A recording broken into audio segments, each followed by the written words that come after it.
শুধু সব মিলিয়ে যদি বলতে হতো আমি এটা হয়তো বলতাম না, এটা আমি ছেড়ে দিতাম। কিন্তু যেহেতু সব ভালো ছিল তাই আরেকটু ভালো আমার বলে দেওয়াটা দায়িত্ব।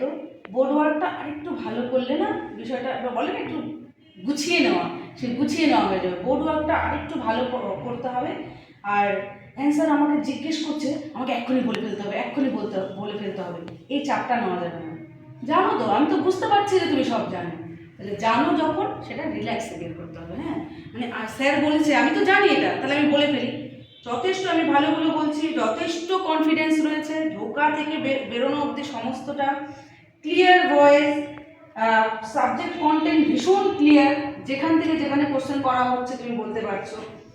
ডেমো এক্সেলেন্ট হয়েছে, আমি এক্সেলেন্ট লিখেছিও, সবটা ভালো। তার মধ্যে ওই যে আমি ভীষণ ভালো, সেটা প্রেজেন্টেশনে গিয়ে চাপটা যেন নেওয়া যাবে না। আমি তো ভালো, আমি জানি, আস্তে আস্তে দিচ্ছি, বলে আস্তে আস্তে দিচ্ছি, ফট করে সব বের করার দরকার নেই। ধীরে ধীরে অ্যান্সারটা দিলে জিনিসটা ভালো লাগবে। মানে স্টুডেন্ট যে স্যার যেটা বলে স্টুডেন্ট বিহেভিয়ারটা তাহলে মনে হবে না। হ্যাঁ, সব জানি, সব ঠিক আছে, স্যার যেমন উত্তর দিচ্ছে সেই রিদমে ফ্লো রেখে রেখে কাজটা করলে বেশি ভালো হবে। বাকি সবই ঠিক আছে, আমি শুধু ওটাই লিখেছি যে বোর্ড ওয়ার্ক বলতে পারি, আর ডেমোটাও লেখাটা সময় হাতটা না কাঁপে, সামনের জন্য 15 মিনিটে আমারটা যেন না বেরোয় যে আমি পারছি না, সেই এইটা একটু কন্ট্রোল করে রাখতে হবে। আর বোর্ডের একটু মাঝামাঝি টপিকটা লিখলে পরে সুবিধা হয় বাকি ডেমোগুলো লেখার জন্য, ঠিক আছে।